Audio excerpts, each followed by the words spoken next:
شرکائے محفل، سامعین و حاضرین حضرات، آج کی یہ مقدس اور پاکیزہ محفل حضور سید الاولیاء، افضل الاولیاء، اشرف الاولیاء، قائد الاولیاء، منبع ولایت، مخزن ولایت، مصدر ولایت، سرچشمہ ولایت، غوث الاغواث، غیث الاغیاث، غوث الثقلین،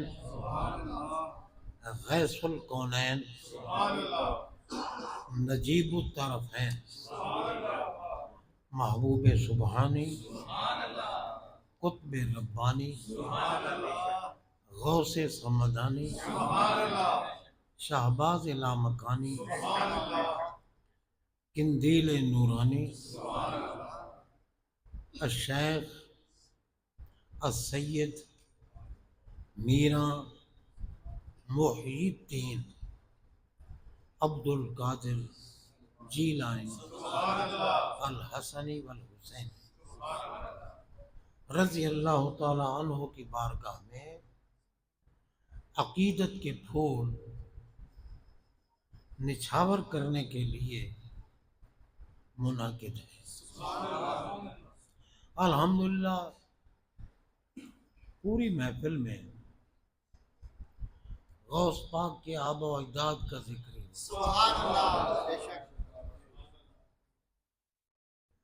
کیونکہ غوث اعظم والد کی طرف سے حسنی ہے اور والدہ کی طرف سے حسینی، مجمع البحرین ہے، حسنی فیض حسینی فیض غوث پاک کے در سے ملتا ہے، اور ہمارے حضور غریب نواز وہ والد کی طرف سے حسینی ہے اور والدہ کی طرف سے حسن، وہ بھی نجیب الطرفین ہے، مجمع البحرین ہے، امتیازی شان کے مالک ہیں۔ ان کے سوا کسی کی تاریخ میں سیرت میں یہ بات نہیں آئی، غریب نواز کے سوا، کہ موت کے وقت بوقت وصال آپ کی پیشانی پر ظاہری لفظوں میں لکھا ہوا تھا ھذا حبیب اللہ مات فی حب اللہ، تو ہم کتنے خوش نصیب ہیں، کیسی کیسی ہستیوں سے ہمیں نسبت ہے۔ دنیا تو بیچاری یوں ہی جھگڑتی رہے گی، مرتی رہے گی، جن کی پیشانی پہ لکھا ہوا تھا ھذا حبیب اللہ۔ پتہ ہے حبیب کس کو کہتے ہیں؟ ایک ہوتا ہے محبوب، ایک ہوتا ہے حبیب۔ محبوب اس میں مفعول ہے، حبیب صفت مشبہ ہے۔ محبوب اس کو کہتے ہیں کہ جس سے کسی وقت محبت کا جدا ہونا ممکن ہو، انفکاک محبت ممکن ہو، لیکن حبیب اس کو کہتے ہیں جس سے ایک لمحہ کے بھی محبت جدا نہ ہو۔ قدرت کی طرف سے لکھا ہوا تھا نا ھذا حبیب اللہ، اور ماتا فی حب اللہ۔ آخر جیسی ویسی ہستی تو نہیں نا بھائی، صرف نگاہ کی اور 90 لاکھ کافر نے کلمہ پڑھ لیا۔ سبحان اللہ۔ اس وقت لاکھ کی تعداد بھی بہت بڑی تعداد ہے، آخر آج سے 700 سال پہلے کی بات ہے۔ اب تو پاکستان بھی 23-24 کروڑ پہ پہنچا ہوا ہے نا۔ تو جناب بندہ جن کی پیشانی پہ اللہ نے لکھا حبیب اللہ، سبحان اللہ۔ واہ واہ واہ۔ انہوں نے کہا شاہ ہست حسین۔ سبحان اللہ۔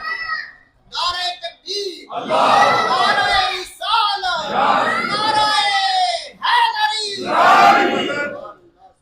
انہوں نے فرمایا ملا تو آج کل بڑی بکواس کرتے ہیں، بڑے بھونکتے ہیں، یہ ان کا شعر نہیں ہے، یہ ہے وہ۔ بھئی کہنے سے کب حقیقت بدل سکتی بے ہے؟ شک۔ انہوں نے فرمایا شاہ ہست حسین۔ سبحان اللہ۔ کیا مطلب؟ شاہی حسین کی ہے۔ سبحان اللہ۔ سبحان اللہ۔ وہ جانتے تھے نا حسین ہیں کون۔ ہمارے آقا نے جو فرمایا کہ حسین منی وانا من حسین، سرکار فرما رہے ہیں بڑی شان والا حسین۔ سبحان اللہ۔ یہ حسین کے نون پر جو تنوین ہے نا، اس کا معنی ہے بڑی شان۔ سبحان اللہ۔ التنوین للتعظیم والتکریم، میں بڑی شان والا حسین مجھ سے ہے اور میں حسین سے ہوں۔ سبحان اللہ۔ سبحان اللہ۔ اب اندازہ لگائیں کہ جناب یہ ہے وحدت، حسین مجھ سے ہے، بڑی شان والا حسین مجھ سے اور میں حسین سے ہوں۔ کیا مطلب؟ کشیل واحد، حسین اور میں ایک چیز۔ ان کی شہادت کا فلسفہ بھی یہی ہے، سر راز یہی ہے۔ شہادتیں ہوتی ہیں دو قسم کی، ایک ہوتی ہے سری شہادت، ایک ہوتی ہے جہری شہادت۔ سری بھی کہتے ہیں، حکمی بھی کہتے ہیں، اور ایک جہری، اس کو حقیقی بھی کہتے ہیں۔ شہادت دو قسم کی ہے، اور شہادت بہت بڑا درجہ ہے، بہت بڑا، کیونکہ شہید اللہ کی توحید کی گواہی دیتا ہے۔ شہید کا خون پاک ہوتا ہے، سبحان اللہ۔ بے شک۔ شہید کا، کوئی شہید ہو، کوئی شہید، اس کا خون پاک۔ سبحان اللہ۔ شہید اس کو کہتے ہیں جو اعلاء کلمت اللہ کے لیے میدان کارزار میں جا کر دشمن کی تلوار یا کوئی ایسا آلہ جس سے قتل ہو جائے، مقتول فی سبیل اللہ، وہ ہے شہید۔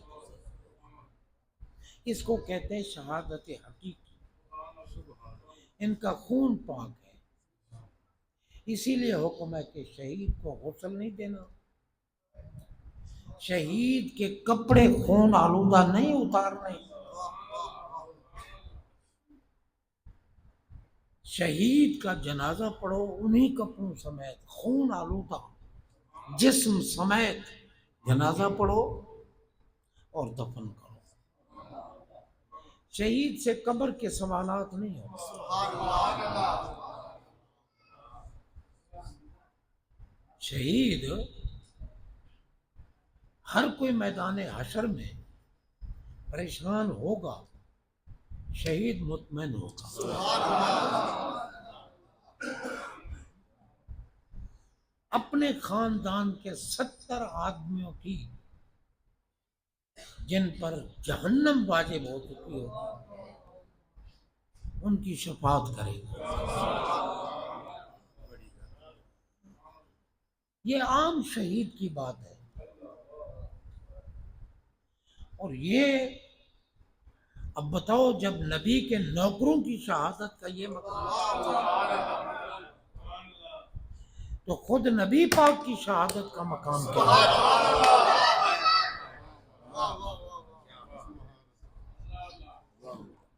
اور دوسری شہادت ہوتی ہے سری، حکمی شہادت۔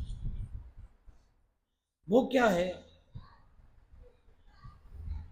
کسی کو زہریلا جانور کاٹے اور وہ اسی میں مر جائے، دیوار کے نیچے دب جائے، حادثے میں موت آ جائے، پانی میں ڈوب جائے، پیٹ کی مرض میں مر جائے، عورت زچگی کے عالم میں فوت ہو جائے، یہ سب حکمی شہادت ہے۔ یا زہر پلا دی جائے، یہ حکمی شہادت ہے۔ یعنی حکمی اور حقیقی شہادت میں فرق صرف اتنا ہے کہ ان کو غسل نہیں دیا جاتا، ان کو غسل دیا جاتا ہے۔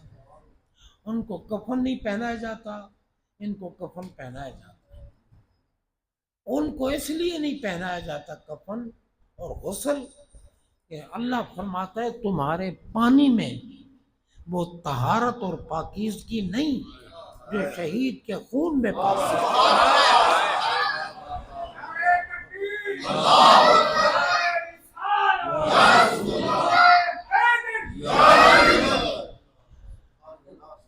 ہمارے آقا علیہ الصلوۃ والسلام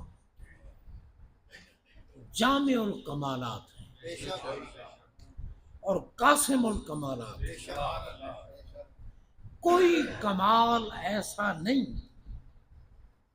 جو سرکار میں نہ ہو۔ وہ تو خود کمال بانٹنے والے ہیں۔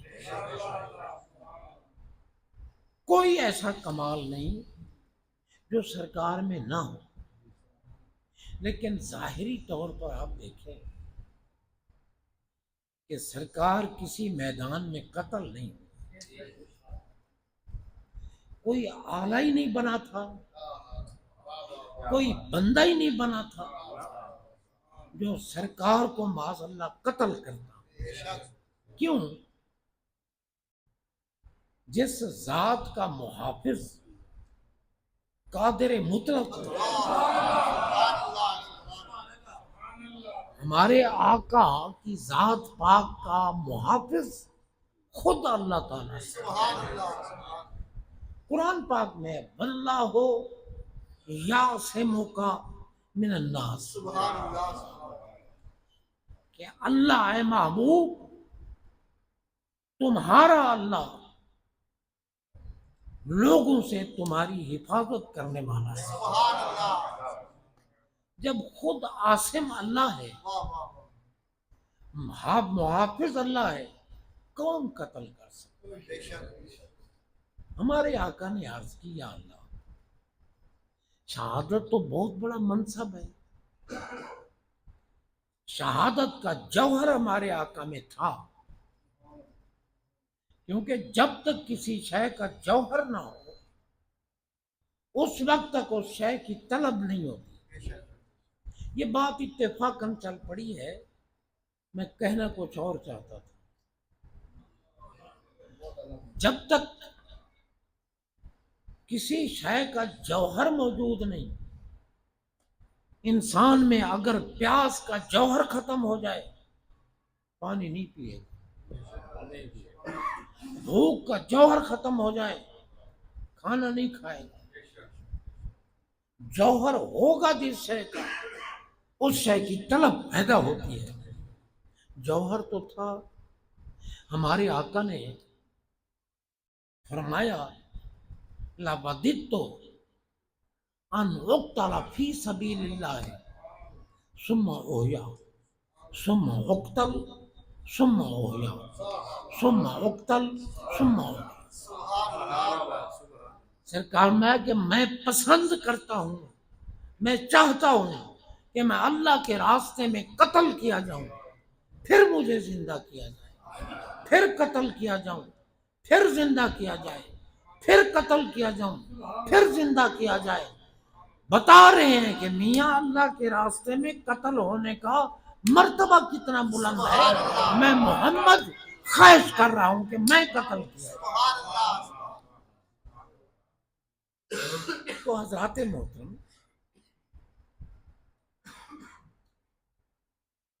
سرکار علیہ الصلوۃ والسلام میدان کارزار میں گئے، آپ کے اعضائے پاک میں سے ایک عضو معمولی سا، بالکل معمولی، دانت مبارک شہید ہوا. مگر اتنا لوگ کہتے ہیں نا بھی آپ کا دانت ختم ہو گیا، شہید ہو گیا، غلط. دانت مبارک شہید ہوا، مگر ایک کنارہ ایسے نکلا جیسے سچے موتی کو اگر کاٹ دیا جائے تو اس کی چمک بڑھ جاتی ہے. سرکار کے پاک دندان کی چمک بڑھ گئی، چمک بڑھ گئی. کیوں؟ اگر دانت ٹوٹ جائے یہ عیب ہے اور یہ حسن میں کمی ہے.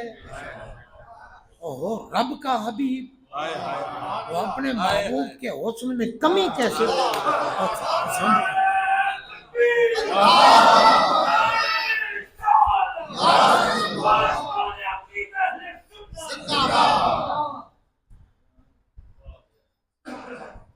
میں حقائق آپ کو بتا رہا ہوں، حقائق. دانت پاک ٹوٹا نہیں، دانت ٹوٹنے سے حسن میں فرق آتا ہے. ہمارے آقا کا حسن دن بدن بڑھتا ہے، گھٹتا نہیں. آپ حسینوں کے بادشاہ ہیں.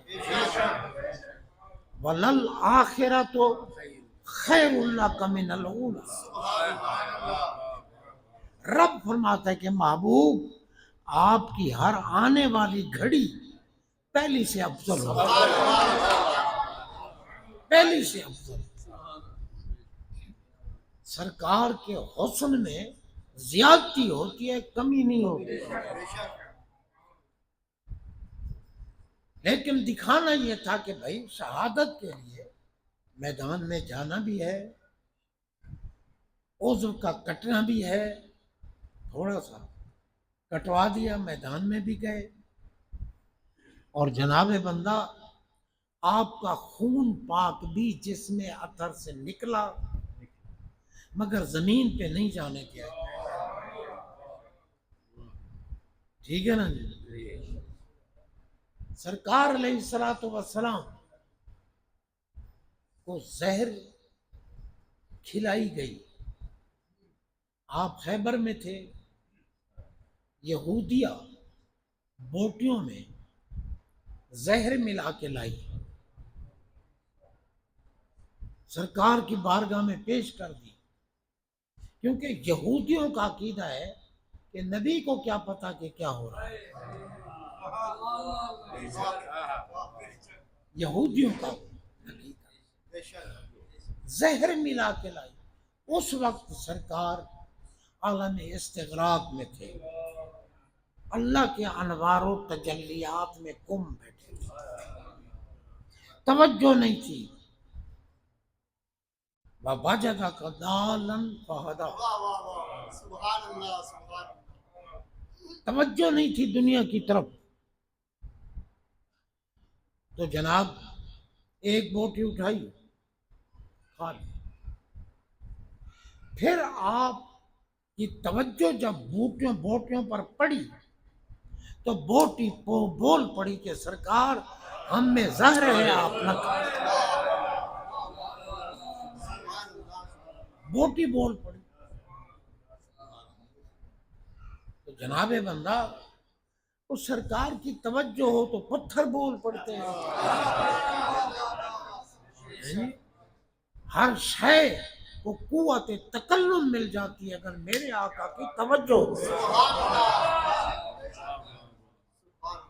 آپ نے فرمایا تھا نا کہ میں بتاؤں تیری مٹھی میں کیا ہے یا مٹھی والی شے بتائے کہ میں کون ہوں.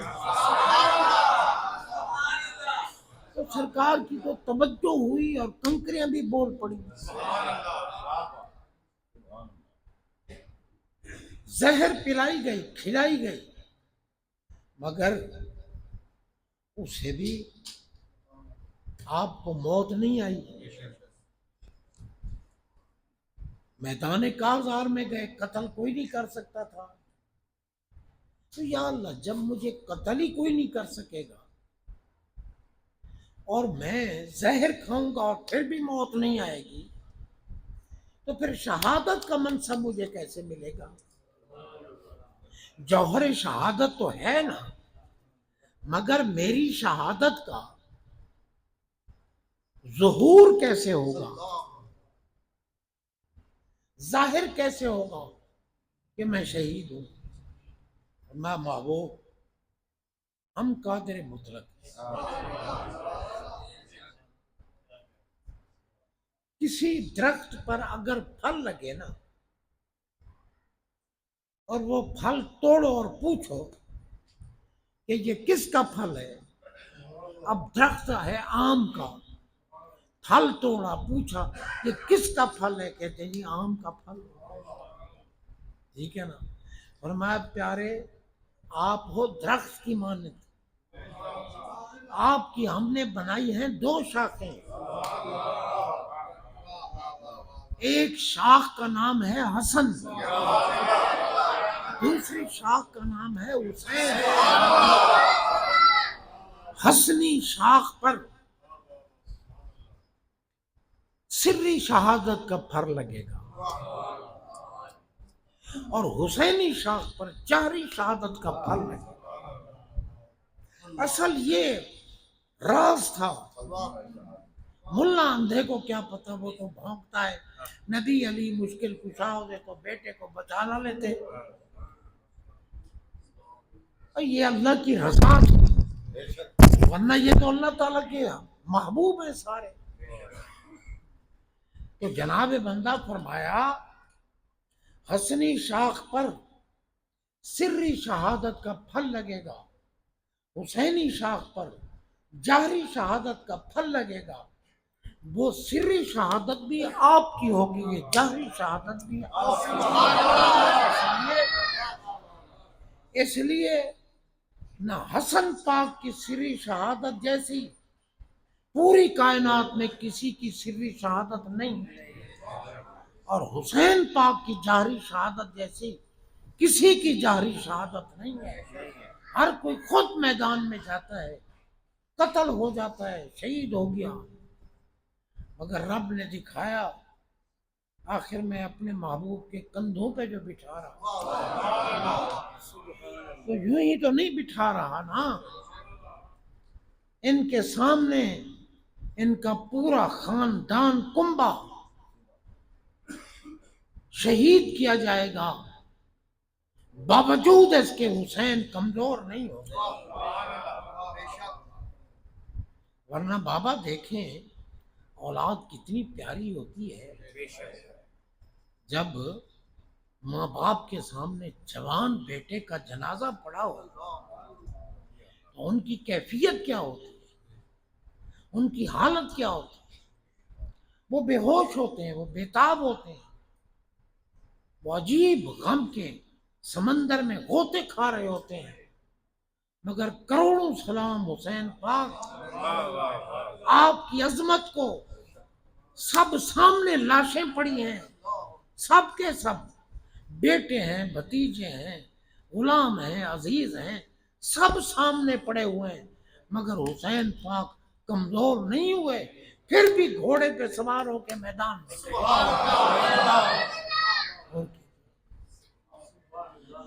تو حضرات محترم یہ راز تھا، ان دونوں کی شہادتوں کا یہ راز تھا، کیونکہ یہ شہادتیں ہمارے آقا کی شہادتیں ہیں، آقا کی شہادتوں کا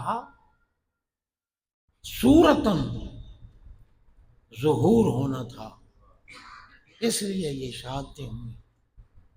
اور پھر حضور غوث اعظم حسن کے بھی بیٹے ہیں، حسین کے بھی،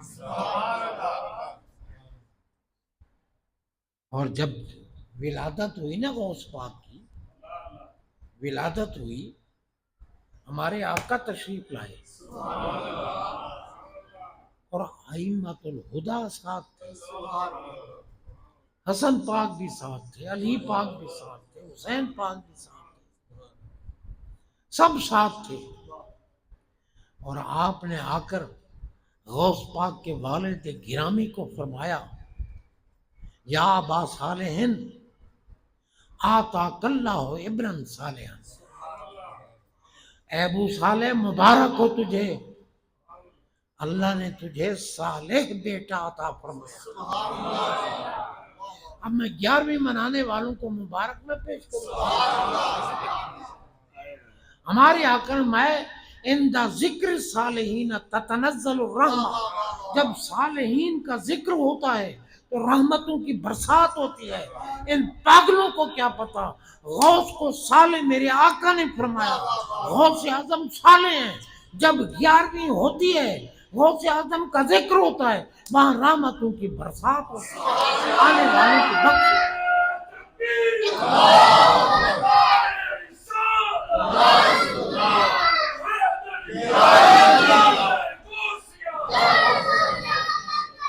تو دیکھیں بھائی، آقا نے فرمایا آتاک اللہ ابنا صالحا، صالح بیٹا اللہ نے تمہیں عطا فرمایا۔ اب تشریف فرما ہے، سامنے غوث پاک ہے، سرکار فرماتے ہیں ہوا ولی جی۔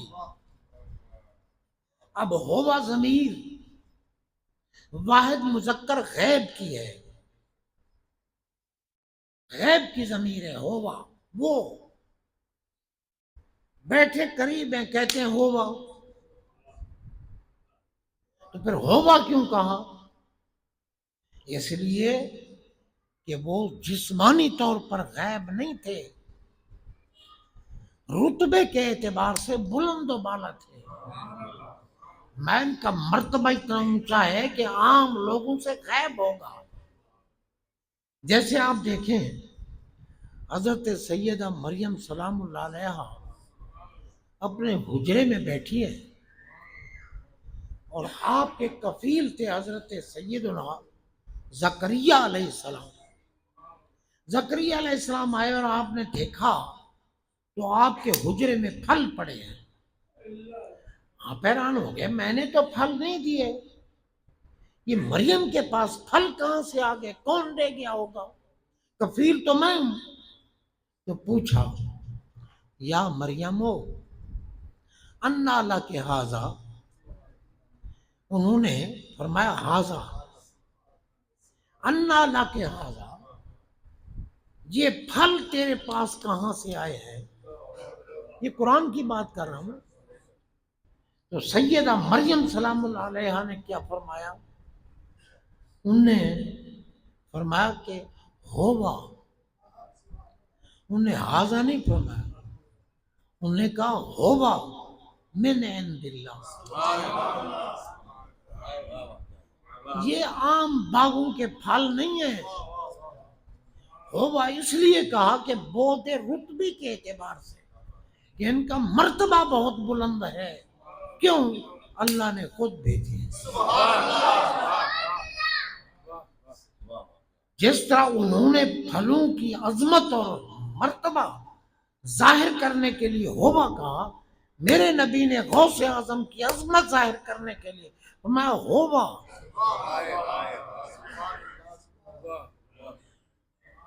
میں ہوا ابنی، یہ بلند مرتبے والا میرا بیٹا ہے، ہوا ولی جی و محبوبی و محبوب اللہ تعالی، فرمایا کہ یہ میرا محبوب ہے، اللہ کا بھی محبوب ہے اور میرا وارث ہے، میرے کمالات کا وارث ہے۔ سیکون لہو شان فی الاولیاء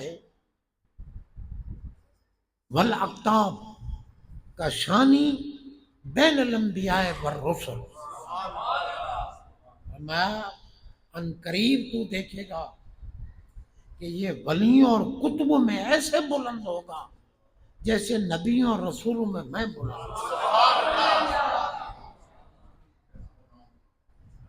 تو غوث اعظم کا مقام بھی تو بلند و بالا ہے، اور ہم خوش بخت ہیں کہ ہم بھی مجمع البحرین سے ہماری نسبت ہے۔ ہمارا سلسلہ تاجدار گولڑا سے چلتا ہے۔ تاجدار گولڑا غوث اعظم کے بیٹے ہیں اور غریب نواز کے مرید ہیں۔ فیض طریقت غریب نواز سے اور فیض نسبت غوث اعظم سے۔